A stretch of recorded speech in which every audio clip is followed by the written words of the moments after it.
The following is a class on the Bhagavad Gita as it is, second chapter, text number 12, given by His Divine Grace A.C. Bhaktivedanta Swami Prabhupada, recorded in March 1966 in New York. This is the clear verse, number, you can note down, number 12 verse of the second chapter of Bhagavad Gita.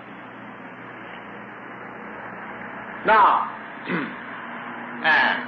I have already explained that because Sri Krishna is the Supreme Personality of Godhead, and because He has got clear vision, and because He has full knowledge, He cannot give us misdirection.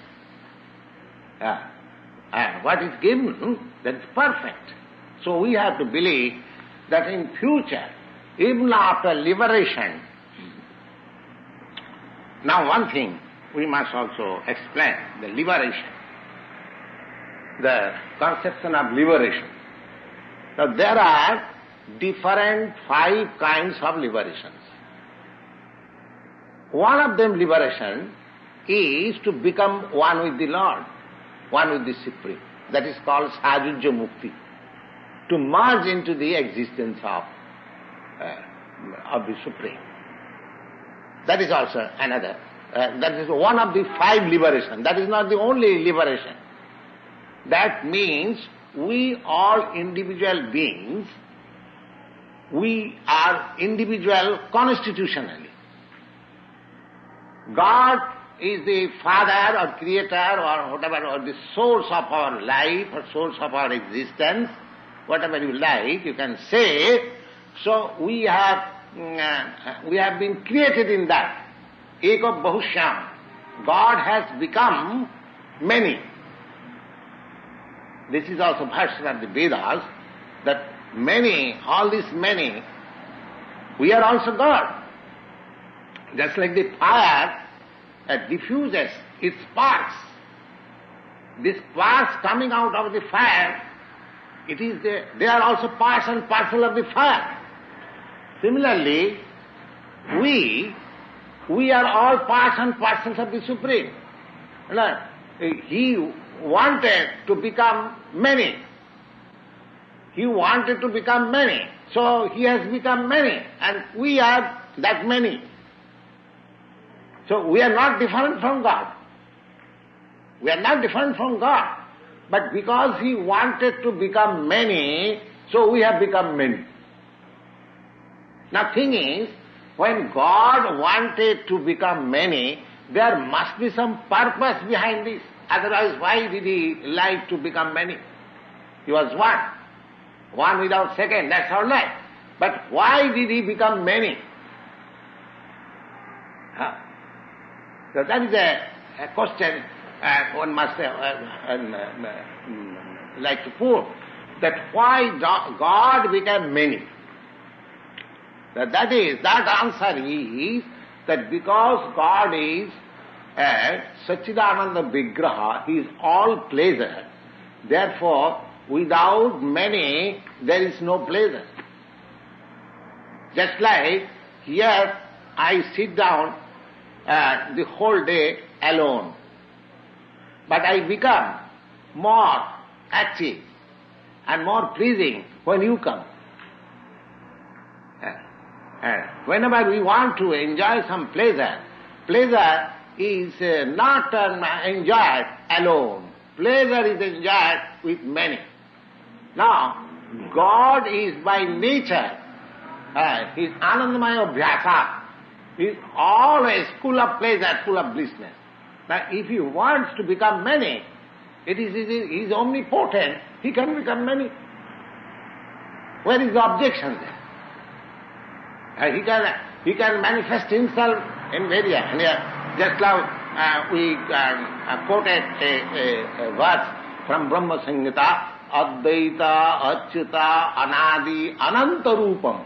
Ananta Rupam means unlimited forms. Unlimited forms.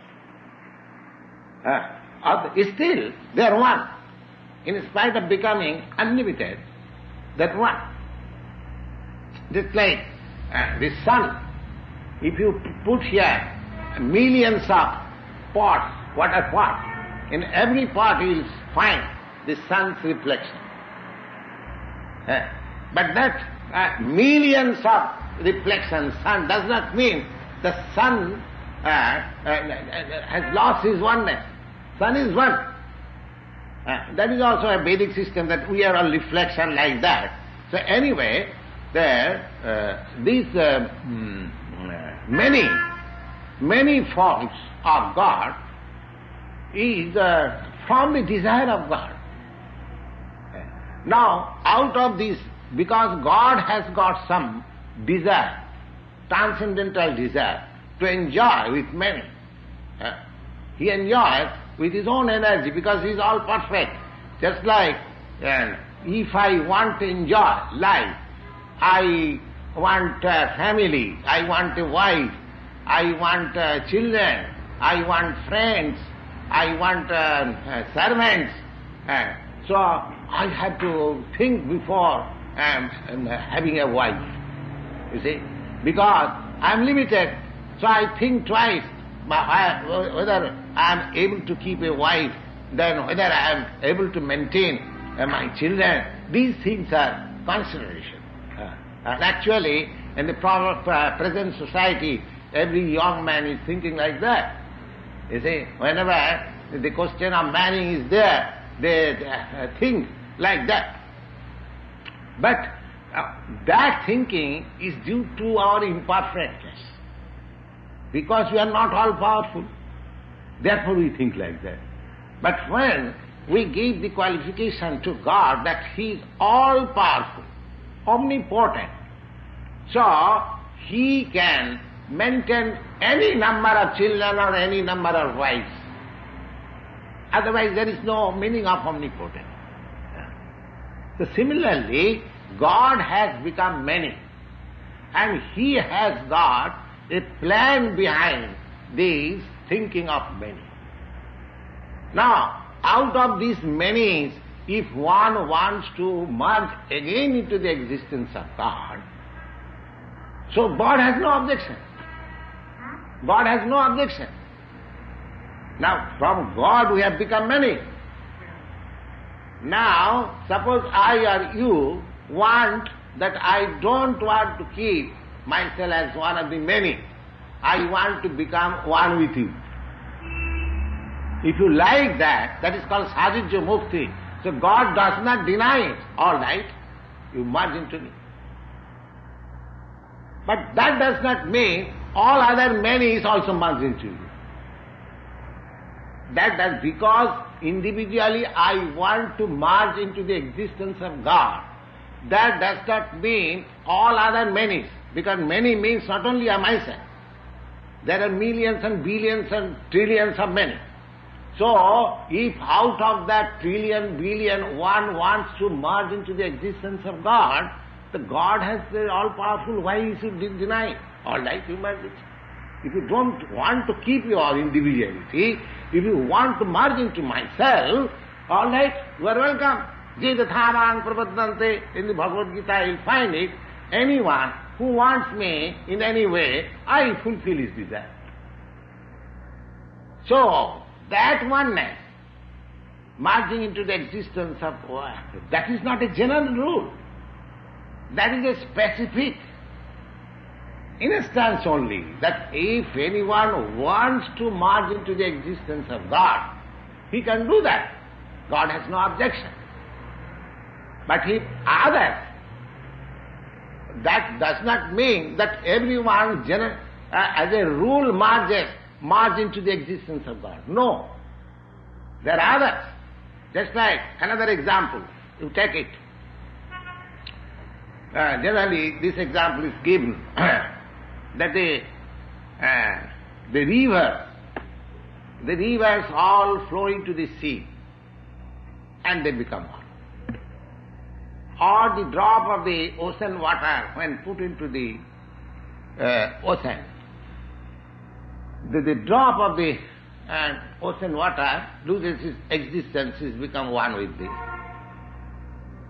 That's all right.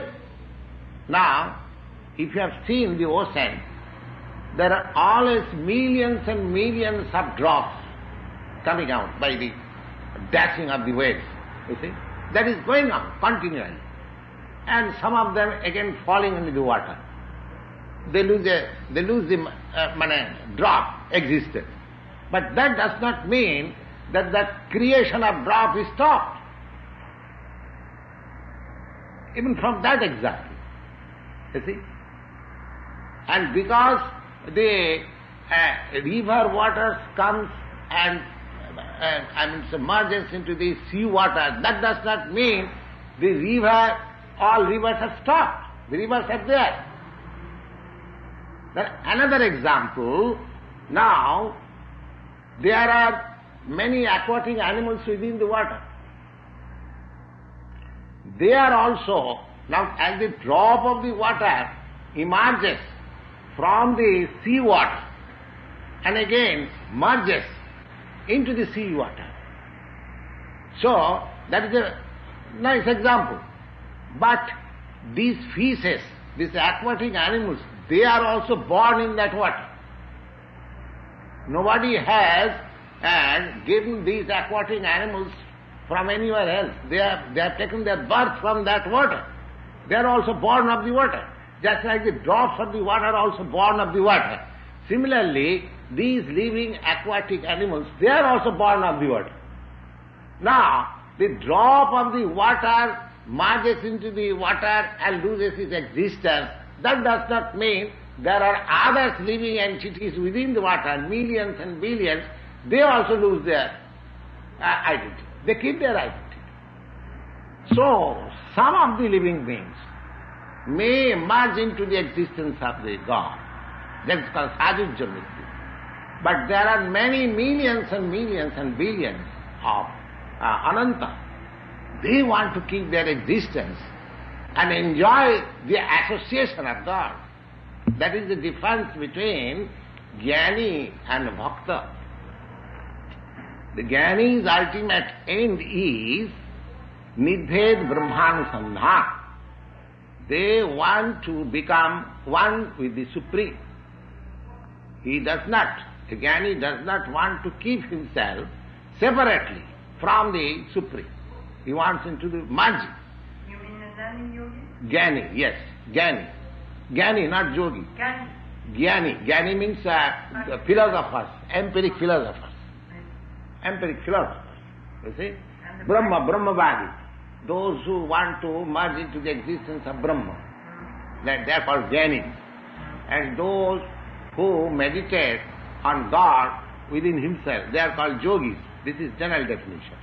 And those who worship the Supreme as personality of Godhead, they are devotees. Yeah, So, my friend, the name you say Jnani and Bhakta. Jnani, yogi and bhakta. Bhakta, Bhakta. the other one. Bhakta, Yes. like the Bhakta. Bhakta. Jnani, how do you spell it?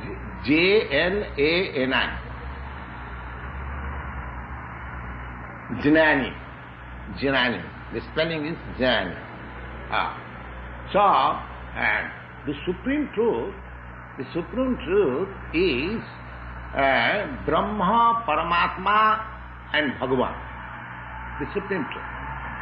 Now, according to, because we have already explained that each and every individual being has got his individual minute quantity of independence. God has given us. Now, by our independence, I may accept as the supreme personality of Godhead, I may accept him that the all-pervading super soul, and I may accept him that the all-pervading Brahma, impersonal Brahma Jyoti, the effulgence. So, all these are applicable to the absolute truth. Now, it depends on my discretion whether I want to merge into the existence of the Lord, whether I want to keep my individuality and associate with him as friend, as father and mother, as wife, just like we have got relations.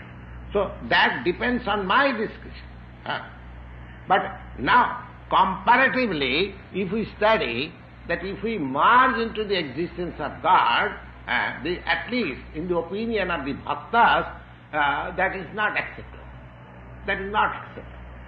They know that the God has created me as an individual being, so He has got some purpose. And because He has created me for some purpose, I must fulfill that purpose. I must fulfill that purpose. Now, I can give you another crude example. From the mother, suppose a few children, half a dozen children has come. Now, what is the intention of the mother?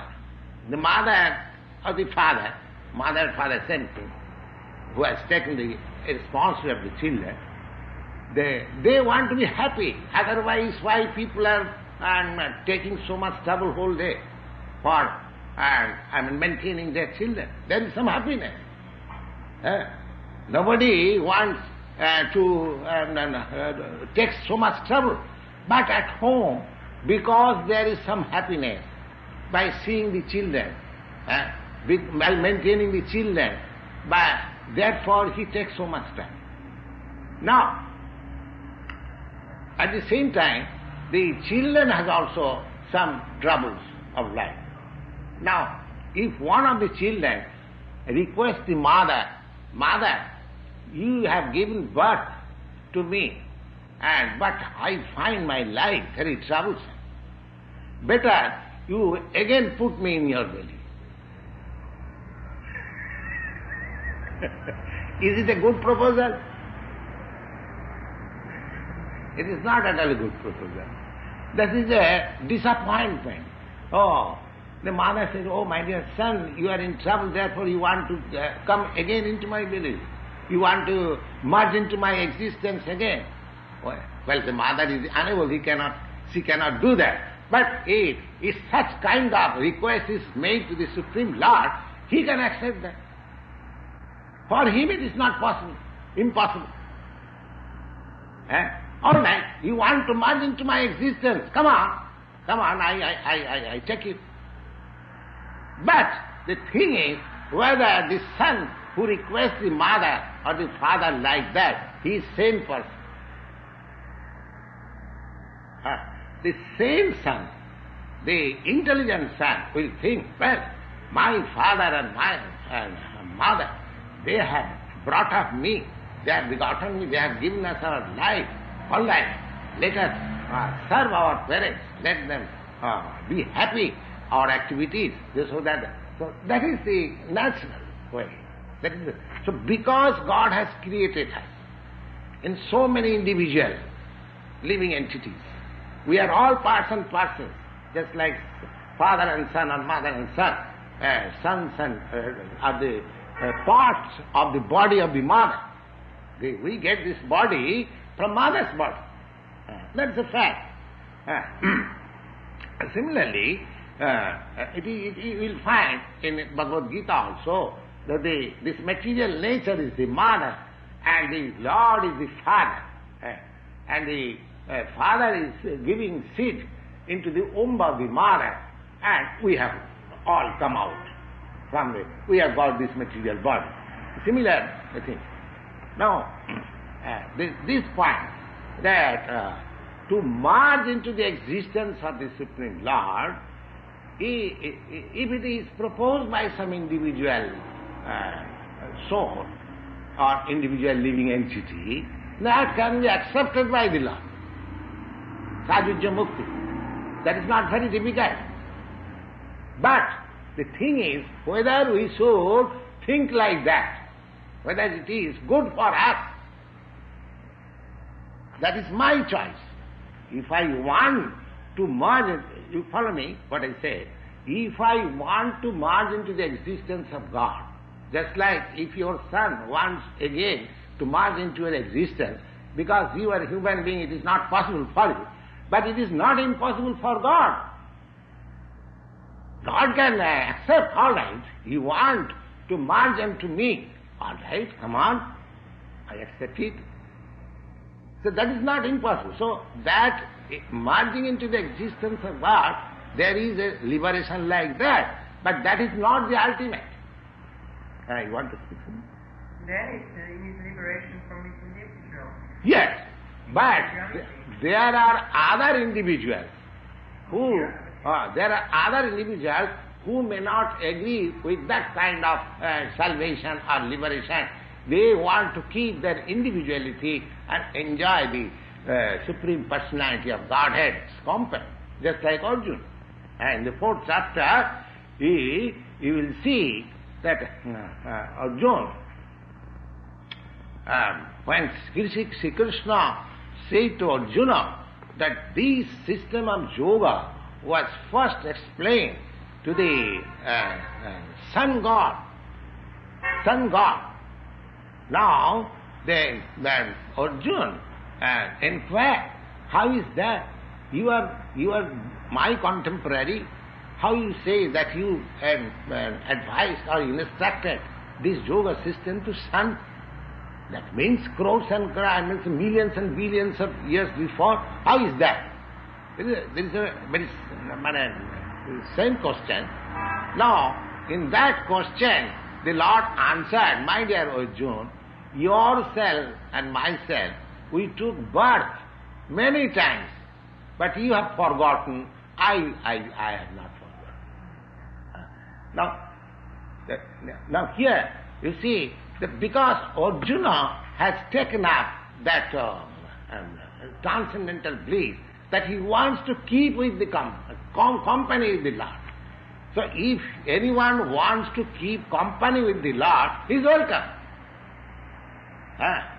There are 5 different kinds of relation with God. Shanta, Dasya, Shakya, Vatsala. I think I gave you one day. Could you give by name the 5 kind of liberation? Yes. In English? Yes. One is with the Lord, emergence. Emergence means the merging into the existence. This is called Sajujya Mukti. Sajujya. Yeah, but in English? In English there is Sajujya to become one. Become one. Yes, Sajujya Mukti means liberation by becoming one with the Lord. Okay, what is number 2? Yes. I'll explain. Yes. Mukti means liberation. Mukti means now we are in egoistic condition with this material body. Now mukti means when we shall be liberated from the material existence and we shall get our spiritual life proper. That is called mukti. Just like a person is suffering from disease, fever. Now when he is out of fever is attacked, he is called mukta. Roga mukta. Roga mukta means he is free from the disease. Similarly, mukti means because we are now encumbered with this material body, as soon as we become free of this material conception of life, that is called mukti. That is called Brahma Bhuta. Brahma Bhuta. Generally, Dr. Mishra is teaching this, that what you think of yourself, what I am. I am not this body. That is the whole process of this teaching. So, we have already discussed, and the same point is being discussed nicely in Bhagavad Gita, that we are not this body. Our material identification is wrong. So we have come to that point, come to that stage, you see, that I am not this body.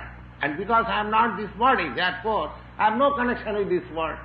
Because my connection with this world is due to my body. It's due to my body. I consider one woman my wife because I have got bodily connection. I consider somebody my son because bodily connection. I consider this town, this country my country because my body has grown up from this land. So in this way, as soon as one becomes free from the conception of identification of this body, he becomes a liberated soul. Therefore, you'll find in Bhagavad Gita in the later chapters that as soon as one emerges out from this conception, he is prasanna atma. Oh, I have no responsibility. I have no responsibility. And Brahma Bhuta Prasannatma na sochati na kaankhati. As soon as he is liberated, just like a man freed from the attacks of fever or any disease, when he is recovered, he finds himself happy. Oh, now my disease is now gone. I am happy. Similarly, as soon as we come to the spiritual understanding of our existence, then our life will be joyful. That is a sign. Whether a man is freed from this material existence, mukti, mukti can be achieved even in this life. Mukti. Mukti, it is a question of conviction. Now we are convinced fondly that I am this material body. And as soon as I gave you the other day the example of Socrates, he was convinced that I am not this body. So he was offered poison. He gladly took it. Well, what is that? I can take it. Because yes, then he is Mukta Purush. That is, he is liberated soul. Never mind. You want to kill me, I don't like. All that. So this is liberation. Now this liberation is divided into five. There are five concepts. One of the liberation is to merge into the existence. Our birth was from the Supreme Absolute. Now, after liberation, we merge into the existence of the Supreme. That is called Sajujya Mukti. Now, besides this Sajujya Mukti, there are other five muktis which the Vaishnava Sampradaya or the devotees, the Lord's devotees, they accept. They practically, those who are pure devotees, they do not want any kind of mukti. They do not, even they are offered. They are simply after the service of the Lord. They are prepared to suffer any kind of suffering. They are not affected by all those sufferings. What they want, pure devotee, they want that I must serve the Supreme Lord. That is their mission. So anyway, these bhaktas or the devotees of the Lord, for them there are other four kinds of mukti. And what is that? This is Sajujya Mukti, to become one with the... Now, then Saruppa Mukti. Saruppa Mukti means the spiritual body becomes, as the features of the spiritual body becomes just like the Supreme Lord. Just like Narayan. Narayan has got four hands with Sankha Chakra Gadapadda and the lotus flower, corn shell, club and wheel. So everyone who takes that Sarupa Mukti just become just like his feature of the body becomes just like the Lord. You see? That is called Sarupa Mukti. S-A-R-U-P-Y-A. Sarupya. Yes, Sarupya. This is called Sarupa Mukti. And Mukti or Mukti? Mukti, yes.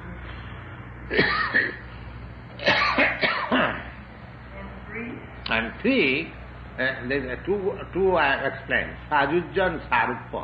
Then Salokya. Salokya means one can get habitation, residence in the same planet where God is there. That is Salokya.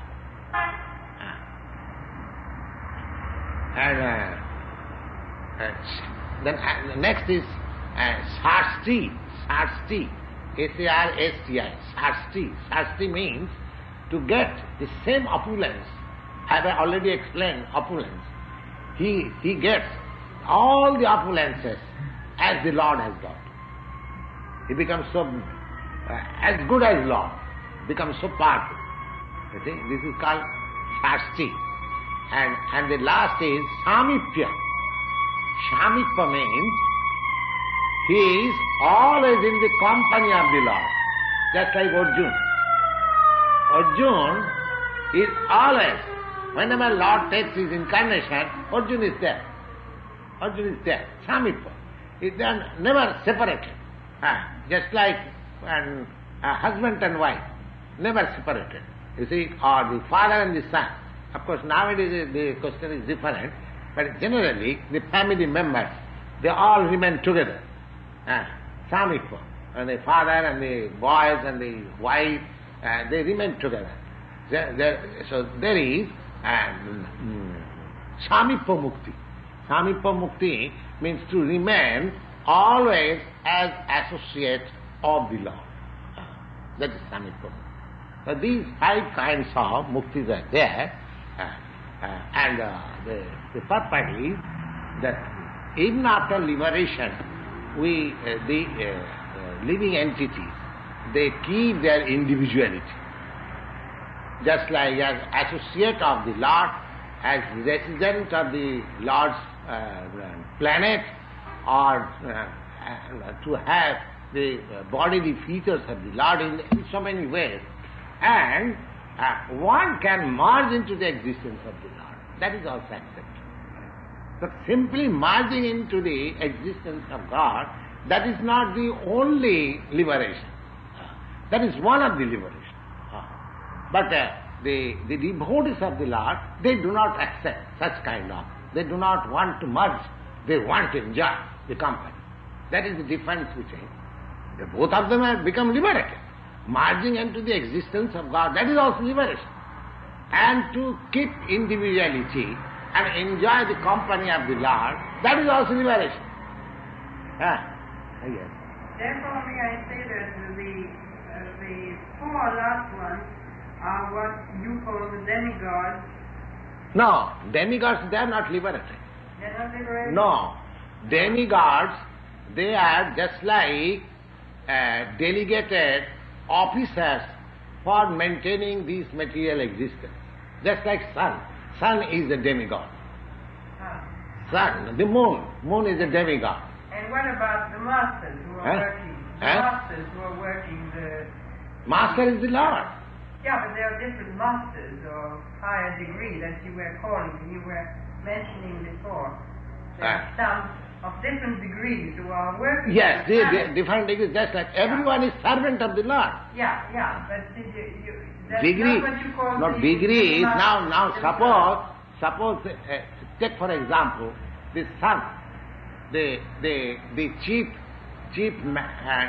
living entity, or the chief man or chief living being in the sun planet. Now, his position and my position, there is a vast difference. And he is maintaining such a planet, and he is situated there as the chief man or the chief living being. So his degree of power is far, far greater than the degree of power here President Johnson or something else. You see? So, that degree of power does not make him that he is God. He is not God. He is also servant of God. Anyone, even Brahma, anyone. There is a verse in the Chaitanya Charitamrita that Ekola Ishwar Krishna Arsa Bhripta. The individual living entities, there are so many, multi, but all of them, they are servant of the Lord. There may be, their position may be upper and lower in different degrees, but that does not make them equal with the Lord. The Lord is different. That is also mentioned in the Patanjali Yoga system. Lord is supreme. He is the great. He is the greatest. Asamortha. Nobody is equal with him, and nobody is greater than him. That means nobody is equal with him, nobody is greater than him, that everybody is lower than him. So, is that question sound? Yes, but you were using the other day very often the name of demigods, and that's what demigods are just like you and me. Demigods just like you and me. But they have got a degree of power than me and he. Now you just say it's the sun. The sun, yes, he's also living. Sun is a planet. The sun is a planet, but there is a controlling deity also. Yeah. There is a control, just like here in this planet, when you go and up, you see it is a ball. But in this ball, there are so many controlling deities here also. President Johnson, Prime Minister of India, this and that and so many things. But when you go up, you see just like a ball. You see? So when you come here, you find, similarly, from the distance of 90 millions of miles, you can see and the sun just like a ball. But it is not ball. It is a far, far greater than this planet. And there are cities and there are men and there are persons and everything. But they are made of fire. Their body is made of fire. Your body is made of earth. That is the difference. Just like in the water, you cannot live because your body is made differently that you cannot live in the water. Similarly, the aquatics in the water, they cannot live in the land. Similarly, because I cannot live in the sun planet due to this my body, that does not mean there are no living beings. They are living beings. You see, after all, the whole material world is made of 5 elements: earth, water, fire, air, and ether. Now, these 5 elements, in some planet, you will find earth predominant. In some planet, you will find water predominant. In some planet, you will find fire predominant. In some planet, you will find air predominant. But that does not mean that there are no living entities. There are living entities. The sun planet is a planet where fire is predominant. Now, according to medical science, that by heat and fire, the germs are killed. But in the fire also, they are living entities. Just like Dr. Mishra was giving the example the other day about opium. Now, opium is a dead poison. Dead poison. But in the opium also, you will find some worms. Some what? Worms. Worms. Yes? How it is possible? They are also living entities. If I take a drop of opium, I die. But they are living and they are eating and living there. So because it is impossible for me to eat opium and live, but you cannot say that there cannot be no living entities there. Similarly, you have experienced that you cannot live in the fire. That does not mean that in the sun planet there is no living entities. There are living entities. Because in Bhagavad Gita you find that living soul as it is not burnt by fire.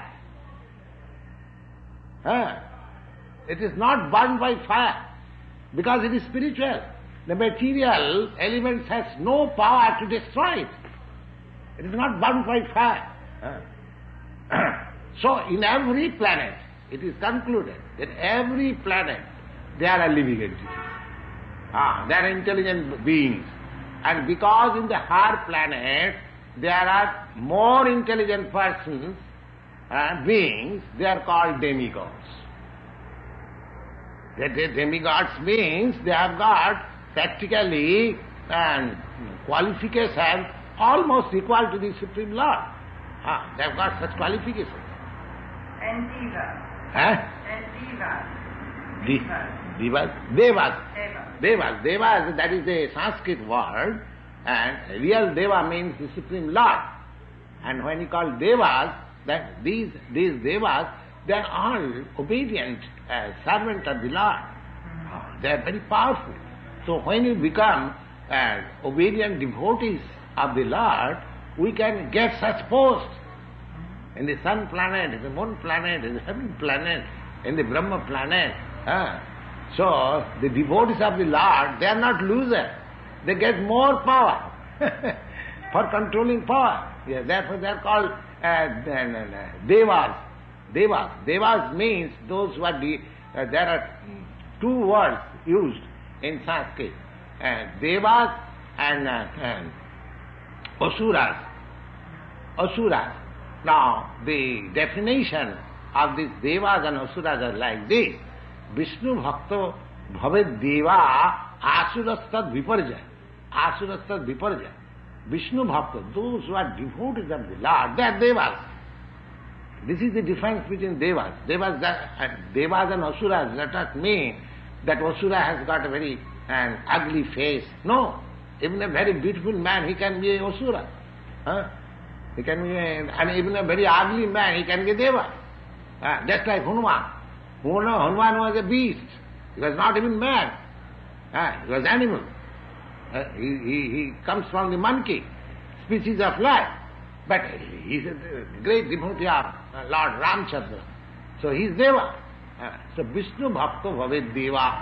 Those who are unallied devotees of the Lord, they are called Devas.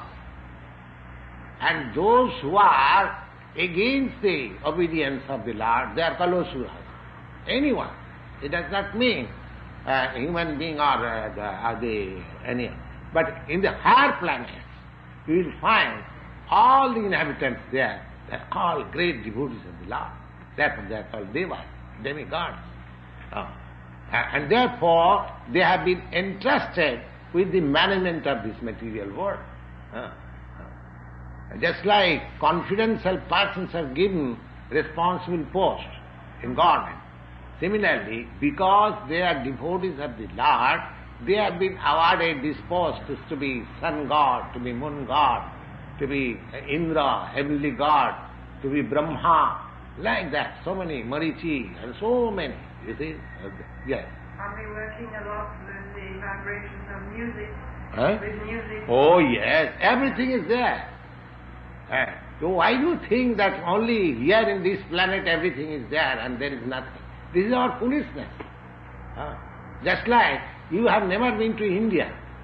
But I'm giving an example. If you think that the Indians, they do not eat, they do not sleep, they do not marry, that is your madness. That is your madness.